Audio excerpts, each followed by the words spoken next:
통해서 잠언 22장 6절을 가지고 위기의 순간에 드러나는 것, 위기의 순간에 드러나는 것이라는 제목으로 하나님 말씀 증거하겠습니다.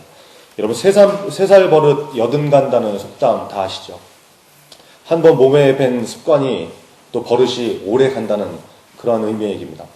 다 아는 말인데 여기서 참 중요한 단서가 있죠. 중요한 표현이 있는데 뭐냐면 나이를 빗대서 말하는 부분입니다. 왜 30살 버릇이 여든 간다 이렇게 하지 않고 3살 버릇이 여든 간다 이렇게 표현했을까요? 이유가 있는 거죠. 어릴 적에 배우고 습관이 된 것, 어렸을 때부터 버릇이 된 것은 그만큼 영향력이 크다는 거예요. 그만큼 오래가고 여러분의 삶 가운데 뿌리 깊게 자리 잡는다는 것입니다. 그래서 어릴 때 받은 교육이 그만큼 중요하고 영향력이 있다는 것을 포함하고 있는 그런 의미예요. 일본이 대지진과 쓰나미로 인해서 큰 피해를 입었습니다. 굉장히 어려운 가운데 있죠. 우리 위해서 기도해야 될 것 같습니다. 세계가 놀랐습니다. 진도 9.0의 대지진에 한번 놀랐고 역대 4번째 규모인가요? 굉장히 큰 규모의 대지진이라고 그러는데, 그리고 그 지진 후에 몰려온 쓰나미 때문에 놀랐죠. 엄청난, 지금까지 여러 차례 쓰나미의 피해를 우리가 뉴스를 통해서 접하긴 했지만 이번만큼 심각하고 무서웠던 그런 피해는 없었던 것 같습니다. 너무 피해가 커서 마치 재난 영화의 한 장면을 보는 것 같은 그런 착각이 들 정도로, 야, 저게 진짜야? 저거 특수효과 아니야? 뭐 이런 생각이 들 정도로 엄청난 피해 장면을 우리가 뉴스를 통해서 생생하게 목격했습니다. 진짜 실제 상황이라고 믿겨지지 않을 만큼 참혹한 그런 피해 때문에 세계가 놀랐습니다. 그리고 또 하나 놀란 것이 있죠. 뭐냐면 바로 일본인들이 보여준 질서정연한 대처 때문에 그래요. 너무나 끔찍한 지진과 쓰나미에 대처하는 그 일본 사람들의 자세 때문에 전 세계가 또 한 번 놀랐습니다. 일본에 계신 선교사님이 그 페이스북이라는 것을 통해서 보내온 기도 부탁의 글이 있어서 제가 하나 소개해드리겠습니다. 읽어드릴게요. 일본은 사상 처음 대지진 때문에 시리에 빠져 있습니다. 일본이 우상의 나라이기 때문에 지진에 피해가 있다고 하는 분들이 있습니다. 그것은 하나님만 아시는 판단입니다. 선교를 방해하는 언행은 삼가해야 됩니다. 지금도 일본의 구원을 위해서 많은 선교사들과 일본인 목사, 교인들이 기도하고 있습니다. 지진의 여파가 생활 속에서 밀려오고 있습니다. 전력이 부족해서, 전기가 부족해서 전국적으로 3시간씩 계획단전을 실시하고 있고, 슈퍼에 가면 쌀과 비상식량, 휴대용 가스, 물통 등이 불이 나게 팔리고 있습니다. 가솔린, 자동차 움직이는 기름 있죠. 가솔린을 구하기 위해서 주유소를 찾아다니고 있습니다. 운 좋게 열린 주유소가 있으면 3시간, 4시간씩 차가 줄을 서서 그 가솔린을 구입하고 있습니다. 전철도 운행을 중지하든지 시간을 변경해서 운행하고 있습니다. 그러나 일본 사람들은 불편하게 생활하면서 불평 없이 질서 있게 대처들을 하고 있습니다. 저희들도 슈퍼에 가서 비상식량과 휴대용 가스, 물통을 구입했습니다. 또다시 큰 지진이 있을 거라고 전문가들이 얘기를 합니다. 좀 걱정이 됩니다. 이 땅에 다시 지진이 없도록 기도 부탁합니다. 이런 내용입니다. 생필품을 구입하려고 몇 시간씩 줄을 서고 그럼에도 불구하고 불평하지 않고 질서 있게 이 상황에 대처한다고 그러죠. 일본이 지금 엄청난 어려움 가운데 있지만 그들이 보여주는 그 모습을 통해서 세계가 놀라고 있습니다. 여러분, 이런 일이 가능한 이유가 뭔지 혹시 아세요? 일본을 이렇게 만들었던 능력이 뭐냐면, 일본은 어렸을 때부터, 유치원 때부터 철저한 질서 교육을 합니다. 사실인지 아닌지 모르겠지만 제가 얼핏 전에 그렇게 들은 것 같아요. 유치원에서 점심시간에 점심을 먹잖아요. 배식을 해서 밥을 먹는데 점심시간에 줄을 서지 않으면 밥도 주지 않는다고 합니다. 이거 사실인지 아닌지 이건 잘 모르겠어요. 근데 하여튼 그런 얘기를 들었습니다. 장난감을 가지고 놀 때도 자기 차례가 와서야 기다려서 그 장난감을 가지고 놀 수 있도록 가르치고, 다 가지고 논다면 반드시 정리정돈을 하는, 뒷정리를 하는 것들을 철저하게 교육한다고 합니다. 어린아이 때부터 남을 배려하는 법을 가르치고 질서 원칙을 준수하는 그런 교육을 하는 거죠. 3살 버릇 여든 가듯이 그때 배운 것이, 그 어려서 일본인들이 배웠던 그것이, 유치원 때 배웠던 그것이 지금 몸에 밴 습관처럼 나오는 것입니다. 예전에 이런 비슷한, 이만큼 심각한 피해는 아니었지만 이와 비슷한 일들이 일어났을 때 다른 나라에서는 어떤 일이 벌어졌냐면 막 폭동이 일어나고, 막 생필품이 없으니까, 먹을 게 없으니까 막 난동이 벌어지고 테러가 벌어지고 마트 같은 데 막 다 털리고 막 이런 일들이 벌어졌는데, 기억하는 분이 아마 계실지도 모르겠습니다. 그런 일이 있었는데 뭐 좀 더 두고 봐야 되겠지만 지금까지 보여준 일본의 모습을 보면 정말 세계가 놀라는 그런 침착함과 질서 준수하는 모습들이 보여지고 있습니다. 여러분 어디 가서 3시간씩 줄 서본 적 있나요? 뭐 놀이동산에서 1시간 20분 뭐 이렇게 줄 서본 친구 있을지 모르겠는데 일본이 처한 이런 어려움의 상황, 위기의 상황, 이런 여건에서 기다린다는 것은 결코 쉬운 것이 아닙니다. 그죠? 생존의 문제가 달려있기 때문에. 어려서부터 배우고 가르친 것이기 때문에 그때부터 몸에 배인 습관이기 때문에 이게 위기의 순간에 실력으로 드러난다는 것을 우리가 잘 지금 눈으로 보고 있습니다. 마땅히 행할 길을 아이에게 가르치라. 그리하면 늙어서도 그것을 떠나지 아니하리라. 일본인들의 모습을 통해서 발견할 수 있는 진리의 말씀입니다. 성경이 왜 아이에게 가르치라고 말씀하냐? 아이들한테는 제가 보니까 특징이 있는 것 같아요. 뭐냐면 배울 마음이 있습니다. 그리고 호기심이 많고 알려고 그러고 막 뭔가 이렇게 막 물어보는 그런 특징이 있어요. 저하고 같이 사는 여자분이 이제 2분이 계시는데 그 중에 좀 젊으신 분이 요즘 이렇게 질문을 많이 하시거든요. 뭐 좀 과장하면 하루 종일 질문하는 것 같아요. 뭐 이게 뭐냐고, 이게 뭐야? 뭐 이렇게 묻기도 하고, 저거 막 뭐냐고 이름을 묻기도 하고, 뭐 이거 해도 되냐, 저거 해도 되냐, 막 허락을 받는 그런 질문도 막 하고 그래요. 이게 어린아이의 특징이에요. 그죠? 순간순간 물어보고, 모르면 계속해서 물어보고, 그래서 알려고 하는 그런 호기심이 있는 그런 모습이 있습니다. 아이에게 가르치라는 것은 여러분 신앙생활 할 때도 동일한 원칙입니다. 예수 믿은 지 얼마 안 됐을 때, 뭐 여러분이 그 대상이 될 수도 있겠죠. 교회 나온 지 얼마 안 됐을 때, 영적으로 어릴 그런 때입니다. 궁금한 것도 많고 겸손할 때고, 뭔가 막 이렇게 물어보고 배우려고 하는 그런 마음들이 많을 때, 그때 가르쳐야 된다는 것입니다. 선생님들도 잘 들으셔야 되겠죠. 하나님께서 말씀하신 것이고, 우리 학생들이 바로 그런 시기에 있습니다. 우리 학생들에게 진리의 말씀을 잘 가르쳐야 되겠죠. 그렇게 잘 가르치면 나이가 들어도 교회에 오래 다니고 신앙생활을 오랫동안 해도 말씀의 원칙, 하나님의 말씀에 순종하는 그 원칙을 떠나지 않는다는 그런 말씀입니다. 실제로 그렇습니다. 나이 많으신 분들 중에 이게 전도를 통해서 교회로 오시는 분들이 있잖아요. 그런 분들을 보면은 이런 질문을 하잖아요. 뭐 교회에 처음 나오셨어요? 뭐 이렇게 물어보면은 거의 많은 분들이 이렇게 대답을 합니다. 옛날에 뭐 여름성경학교를 다녔다느니 무슨 뭐 중학교 고등학교 때 뭐 학생회를 나간 적이 있었다는 이런 말을 해요. 무슨 말이냐면 어려서 교회 다녔던 사람들은 방황해서 교회를 떠났다고 할지라도 주님을 떠났다고 할지라도 다시 돌아온다는 거죠. 그 확률이 굉장히 높다는 거예요. 그래서 지금 여러분이 중요한 거죠.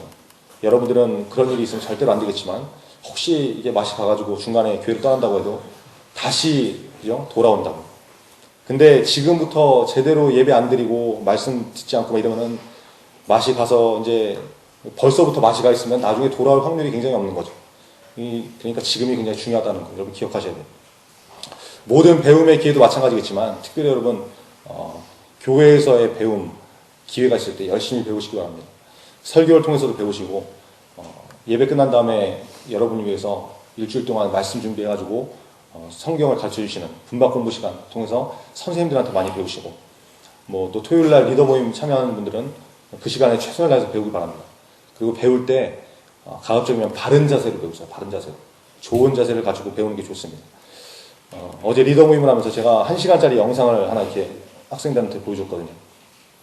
뭐 방송국에서 스페셜로 이게 무슨 다큐 형식으로 이렇게 만든 프로그램이었는데, 그러니까 뭐 영화같이 이렇게 막 스펙타클하고 막 이렇게 재밌는 막 이렇게 박진감 넘치는 그런 영상은 아니었어요. 그러니까 이제 1시간 보는 게 좀 힘들 수도 있겠죠. 근데 그거를 제가 한 10분, 20분 분량으로 이렇게 짧게 편집을 해가지고 보여줄 수 있는데, 그렇게 하지 않고 50분짜리를 이렇게 통으로 편집 없이 그냥 보여줬습니다. 저는 그것을 이미 몇 번 본 영상이기 때문에 그걸 이제 틀어주고서 같이 친구들하고 이렇게 보면서 저는 이제 학생들을 관찰하는 거예요. 일부러 그렇게 했습니다. 그러면 어떤 일들이 벌어지냐면 처음에는 다 집중해서 봅니다. 다 집중해서 잘 봐요. 그다음에 이제 5분, 10분 정도 지나면은 슬슬 자세가 이제 흐트러지죠. 점점 막 비비 꼬고 뭐 이렇게 막 그러다가 반쯤 들어눕다가 나중엔 아예 누워버려요. 그럼에도 불구하고 이렇게 잘 뭐 듣거나 이러면 참 다행인데, 그나마 다행인데, 그 자세로 이제 또 코 골고 이렇게 주무시는 분들이 계시거든요. 이제 일부러 안 깨우죠. 볼 가치가 없다고 생각하고 이제 안 깨우는데, 근데 반면에 내용이 좀 길어도 끝까지 집중해서 보고, 뭐 자세도 바르게 하면서 보고, 메모도 하고 뭔가 하나라도 더 배우려는 건 자세로 보는 친구들도 분명히 있어요. 성경에 보면 누가복음 10장에 나오는 마리아라는 사람처럼 예수님께서 가르치실 때 예수님 발 앞에 앉아서 바로 예수님 코앞에 앉아갖고 집중해서 듣는 사람도 있지만 사도행전 20장에 나오는 유두고라는 사람처럼 바울이 설교할 때 건방지게 저 창문 틀에 앉아서 듣다가 그것도 꾸벅꾸벅 졸다가 결국 3층 높이에서 떨어져 죽은 그런 사람도 있습니다. 성경에 나온 얘기예요. 뭐 처음 듣는다는 듯이 제가 참 당황스럽네. 사도행전 20장에 나와요. 한번 봐요. 배우는 사람은 여러분 두 가지 부류가 있습니다. 자세를 보면 알 수 있어요. 자세가 그 사람을 말하기 때문입니다. 자세를 보면 그 사람이 어떤 인생을 살지 대략 짐작할 수 있습니다. 가늠할 수 있습니다. 여러분이 잘 배워야 하는 이유가 뭐냐면 배운 것이 여러분 자신을 만들어가고 그게 여러분 삶 전체를 이끌어가는 큰 힘이 되기 때문에 그래요. 본문에서 말씀하는 오늘 후반부에 말씀하는 그리하면 늙어도 그것을 떠나지 아니하리라. 이게 그 의미죠. 그렇죠? 배운 것이 여러분의 인생을 이끌고 나간다는 거예요. 그리고 그렇게 배운 것은 반드시 결정적인 순간에 다 드러나게 되어 있습니다. 예전에 한번 소개했던 얘기인데 처음 접하는 분들도 굉장히 많이 있고 또 들었어도 감사하게 다 잊어버리신 분들이 대부분이기 때문에 되새겨 보겠습니다. 어떤 아나운서가 쓴 글 중에 이런 내용이 있었어요. 방송국에 그 아나운서 면접을 했습니다. 아나운서 뽑기 위해서 면접을 했어요. 아나운서라 그러면 인기가 많은 직종이잖아요. 그래서 전국에서 수많은 사람들이 지원했습니다. 뭐 수천 명이 지원했대요. 그래서 이제 실기 시험, 뭐 면접 이런 거 다 거쳐가지고 최종적으로 이제 최종 관문에 6명이 남았습니다. 수천 명 중에 6명 남았으니까 그 사람들이 얼마나 쟁쟁하겠어요. 그죠? 미모도 출중하고 잘생겼고 외국어도 막 축구 들으면 옵스 뭐 이러고 막 하여튼 그 외국어와 둥퉁한 그런 사람들이었다는 거예요. 근데 진짜로 그래서 그 6명 중에 어떤 사람을 그냥 마구잡이로 뽑아도 그냥 뭐 누구를 뽑아 이런 식으로 해갖고 뽑아도 전혀 야 저 사람은 진짜 뽑힐 만한 사람이야 이런 수준의 사람들이 6명이 나왔다는 거예요. 모든 평가가 끝나고 이제 최종 선발 면접을 다 마쳤습니다. 완전히 이제 긴장과 스트레스가 끝나는 면접 시험의 그런 스트레스가 다 끝나는 시간이죠. 평가관이 이렇게 얘기합니다. 자 여러분 이제 다 끝났습니다. 고생 많았어요. 진짜 고생했습니다. 이제 편한 마음으로 이제 집에 돌아가세요. 쉬세요. 나중에 연락드리겠습니다. 이렇게 말했더니 그 6명 중에 5명이 벌떡 일어나서 그냥 가더랍니다.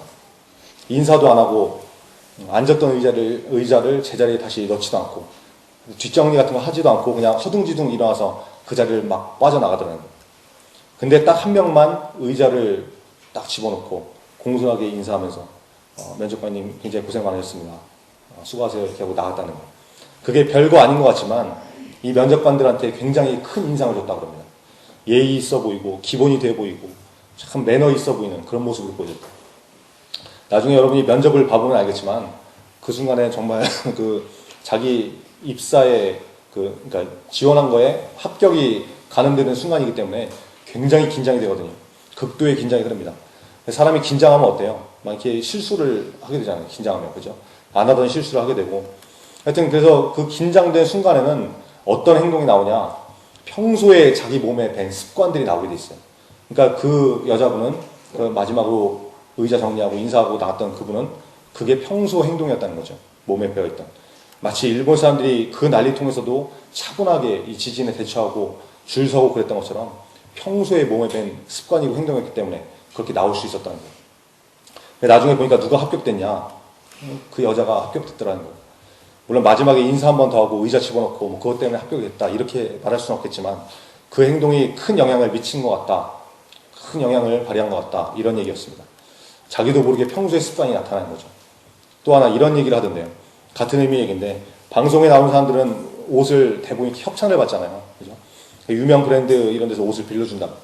그러면 코디네이터나 이런 사람들이 협찬을 받아갖고 이제 옷을 갖고 와요. 그러면은 그 옷을 입고 나서 다시 이제 돌려줘야 될 거 아니에요. 자기 게 아니니까.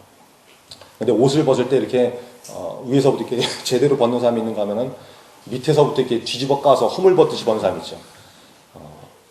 그런 사람들이 있더라는 거예요. 빌려온 옷을 그렇게 벗어서 주는 사람이 있고 똑바로 벗어서 이렇게 정리를 잘 해갖고 벗어주는 그런 사람이 있었습니다. 두 부류의 사람이 있었는데 이 글 쓴 사람이 자세히 관찰해 보니까 그렇게 뒤집어 까서 벗는 사람하고 깔끔하게 벗어서 정리해서 잘 개서 주는 사람하고 구분을 해보니까 어떤 사람이 성공을 하느냐 깨끗하게 정리해서 벗어오는 사람이 성공하는 확률이 굉장히 높더라는 거예요. 여러분의 뒷모습을 한번 돌아보십시오. 그게 별거 아닌 것 같지만 거기서 차이가 나는 거예요. 그죠? 몸에 밴 것이 위기의 순간에 다 드러나듯이 여러분이 평소에 배운 것, 또 가정교육, 이 모든 것들이 여러분의 삶 가운데 배어있기 때문에 그런 것이 언젠가는 다 드러나게 돼 있습니다. 이런 것도 한번 교육할 수도 있겠죠. 뭐 특별히 오늘 이런 기본적인 교육에 대한 얘기니까 인사도 마찬가지입니다. 자기보다 나이 많은 사람한테 인사를 하는데 고개만 이렇게 까딱하는 사람 있죠. 인사할 때 그래서 뭐 이런 식으로 목에 이게 굉장히 참 무리가 오는 인사법인 것 같은데 고개만 까딱하는 그런 안녕하세요 이런 식으로 인사하는 사람이 있어요. 참 이 문제가 있는 거죠. 나이 드신 분들하고 이제 제가 이제 악수를 하다 보면은 악수하면서 인사를 하잖아요. 우리는 뭐 이렇게 그냥 목례로 인사할 때도 있지만 뭐 이렇게 어른들은 악수하는 경우가 굉장히 많은데 굉장히 불쾌하게 만드는 악수를 하는 사람이 있어요. 악수를 하는데 마치 더러운 사람 만지는 것처럼 그 손이 뭐 이렇게 도마뱀처럼 이렇게 손 이렇게 보내가지고 손가락 끝만 이렇게 딱 닫고서 확 손을 빼는 이런 식의 악수를 하는 사람들이 있거든요.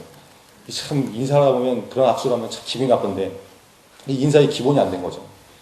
나중에 어떤 인생을 살지 참 궁금합니다. 여러분은 그런 사람 되면 안 되겠죠. 그죠? 그래서 가르치는 것입니다.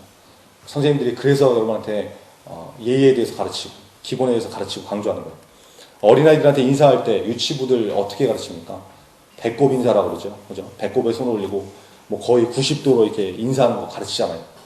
그렇게까지는 못하더라도 목만 까딱하는 이런 예의 없는 인사를 하는 사람이 되면 안 되겠죠.